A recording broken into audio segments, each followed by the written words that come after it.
Mga brothers, eto na nga pala yung bagong version ng Yamaha Sniper 2024. So tingnan natin mga brothers ang specs and features nito at kung ano ba yung nadagdag sa kanyang features. So mga brothers, let's go sa ating walk around review. Get ready, drop the beat. Wait for it now.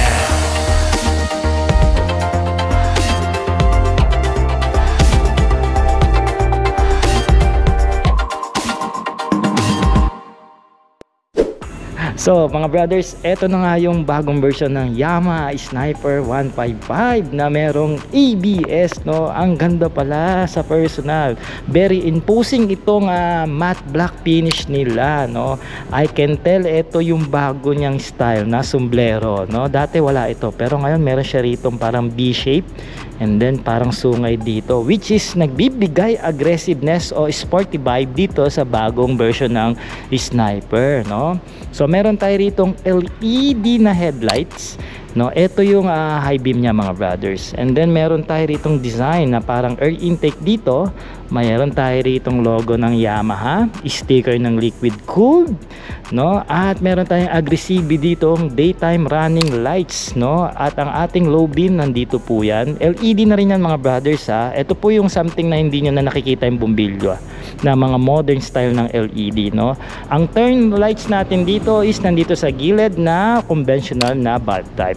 Fender check, kahit papano flexible ang ating fender dito.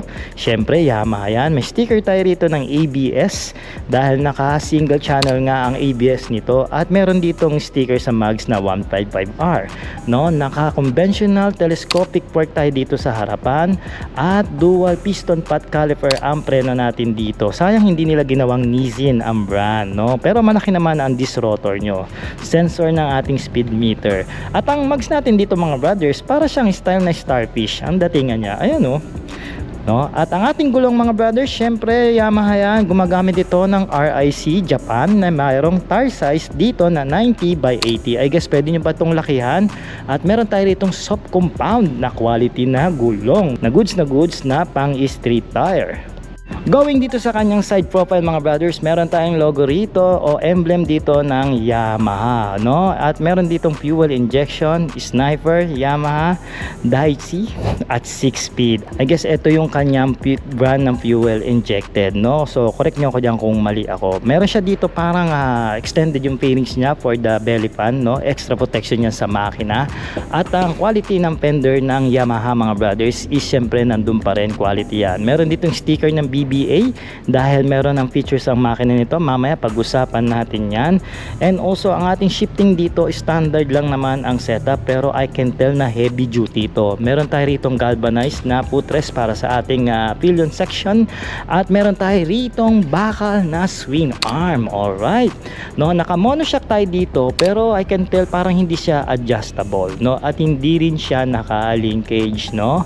Well anyway, naka monoshock pa rin. At meron tayo ritong forma na tar hugger, no? Maiksi lang naman ito at malinis ang ating underneath dahil nga naka monoshock siya, at madali mo itong malilinisan, ma-maintenance, at may center stand so madali tayo makapag-ayos ng kadena, gulong, brakes, and etc. Ilang teeth kaya ang kanyang sprocket? Ayun, 46 teeth ang rear sprocket nito. Hindi ko lang masabi yung front sprocket niya, so comment nyo na yan, no? Ang rear tire natin dito is 120 by 70.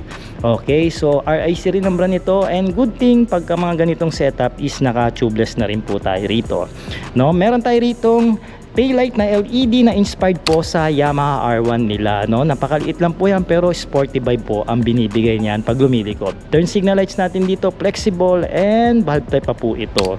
Good thing hindi siya basta-basta mababali. Naka-extend po ang fender natin dito na merong reflector at ilaw ang sarili ang ating plaka. So dito sa likod mga brothers, naka-disc brake ito na single pot piston na branded by Nissin. So sana gawin ng dual channel ng Yamaha ang kanilang Sniper sa susunod na bagong version, no? Mahaba ang ating muffler dito na merong tip na silver, no? Naka-allen bolts po yan. Solid yung heat guard niya na hindi na tayo mapapasok kasama ang ating back ride.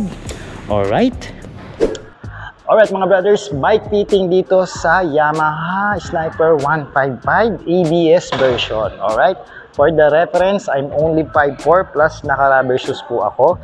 And then may bigat ako na 53 kg. Bro, bumigat na ako ng 1 kilo ah. And then may reach ako mga brothers na 20 inches lang pagdating dito sa braso. So ganito po yung itsura kung gagawin nyo akong reference, no? For the seat height, meron siyang 795 mm. So hindi sila naglalayo ng taas ng PG1, yung bago nilang Moped Scrambler. And then yung ground clearance naman niya is 150 mm. So above minimum standard po siya. At sa bigat, mga brothers, meron siyang 121 kg na wet weight. Kasama na po doon yung full tank. I guess magaang pa rin ito para sa isang performance underbone na motorsiklo. At tingnan nyo naman yung aking paa, mga brothers. May konting tingkayad lang naman. Pero pagka may angkas ako, sigurado dito, lalapat na ako. At ang kipot niya, no? Pag nakasakay ka na pala dito, kahit malaki yung body nitong Sniper, ang feels mo naman is para siyang spear type na motorsiklo. Yung parang feel mo madali mo siyang masisingit dahil sa kanyang gaang at likse ng datingan ng kanyang katawan. Alright, ang turn radius natin dito, hindi tayo mabibitin, malaki pala. So kahit itulak ko ng paganito o paganyan, aba, ayos na ayos itong motorsiklo na to, mga brothers. So sa mga parking, skinita, looban, hindi kayo pahirapan, o sa mga traffic, yung mga sisingit-singit kayo, di ba? Ayos na ayos to. All goods, no? At ang suspension, I can tell na maganda yung laro, nakahinto pa lang, sigurado, lalo na pagka tumatakbo nito. Kaya sa mga brothers on the wheels, baka naman pwede nyong pahiram ang inyong mga Sniper dyan para ma-features dito sa Short Moto. Pero sa bike fitting, mga brothers, approve itong Sniper 155 2024 version. So pagdating naman dito sa kanyang panel, naka-smart key po tayo rito. So pa-remote na lang. Nandito ang ating seats button, bolt socket. So bibilan nyo pa siya ng USB para makapag-charge kayo ng inyong mga cellphone. Alright. So pagdating dito sa gitna, meron tayo rito negative style na digital meter. Na as remember, meron tong speed meter, fuel meter, no? RPM, gear indicator, pakita tayo ng slides. And then meron tayo ritong indicator na neutral, check engine, high beam, ABS, engine temperature, yung remote key niya, and then left and right. So very basic at mga essential ang meron sa kanya, no? Sa kanyang switches, masasabi ko this is a basic switches na nilalabas ng Yamaha. Nandito yung horn, left and right. Good thing may flasher o pass light, low beam, high beam, lagay ng side mirror, at yung kanilang trademark na handle grips na sakto para sa isang large na kamay. Ordinary lang ang brake levers nito, mga brothers. Wala na mga special, hindi naman siya adjustable. At dito sa kanan, same approach. Meron siyang hazard switch, electronic starting, at kill switch ng makina. At yung brake lever, sabi ko nga, standard lang. Manipis lang pala ang foaming ng Yamaha Sniper, pero masasabi ko yung upholstery niya, it's something na parang hindi masyado nag-absorb ng init, which is ito na yung traditional na upholstery na nilalagay ng Yamaha sa mga motorsiklo nila. Pag binuksan natin, meron tayo ritong paglalagyan na lang ng tools, no? Ito yung remote, mga brothers, ayan. At ito yung kanyang tank cap, and then ang laki ng kanyang tangke po is 5.4 liters. Malaki na rin ito para sa isang 150cc na underbone motorcycle. Malayo-layo na po ang inyong mapupunta. So wala na po kayo mailalagay dito masyadong gamit. Ito yung battery niya, no? And then meron tayong helmet hook dito kung sakaling gusto nyong iwan ang inyong helmet sa motorsiklo pag kayo nagpark. And then meron tayo ditong pointed na grab bar. Okay na rin, sumusunod sa hulma ng fairings natin dyan.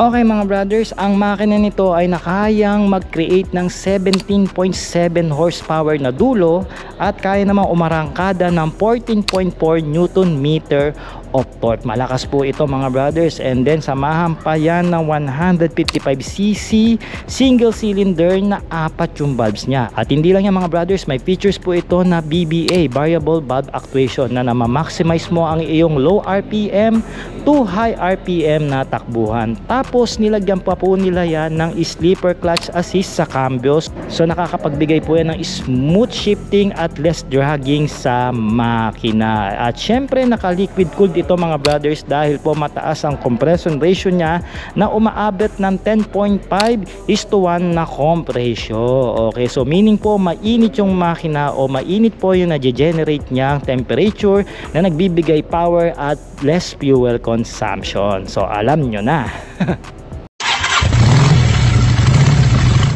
So mga brothers, natapos na nga nating ikutan itong bagong model ng sniper ng Yamaha. Ito nga yung 2024 na merong ABS. Ngayon sa presyo, meron siyang cash price na 148,400 pesos. Ngayon kung gusto niyo namang kunin ng terms, magda-down lang po kayo ng 12,000, and then for the monthly ng 3 years is meron po kayong 7,160 na babayaran monthly. And then for 2 years naman, magda-down kayo ng 30,000, and then meron kayong monthly na 7,900. Then for 1 year, magda-down kayo ng 60,000, and then meron kayong monthly na 10,000 pesos. Alright. So mga brothers, i-comment nyo naman kung ano masasabi nyo sa motorsiklo na ito ayon sa kanyang given price pagdating sa kanyang specs and features. Pag-usapan natin yan. So ano pa ba yung mga brothers na gusto nyong pa-review dito sa mga motor ng Yamaha ngayong 2024? Comment nyo na rin. So mga brothers, mag-subscribe naman kayo kung nanonood kayo dito sa YouTube para lagi kayong updated pag naglalabas tayo ng mga walk-around review natin dito sa YouTube. And also kung sa Facebook naman kayo nanonood, share nyo na ang ating episode. Malaking tulong po yan. At syempre, i-follow nyo na rin. Once again mga brothers, maraming salamat po sa pagsama nyo sa ating walk-around review. This is Art of Short Moto. Ride safe and cheers!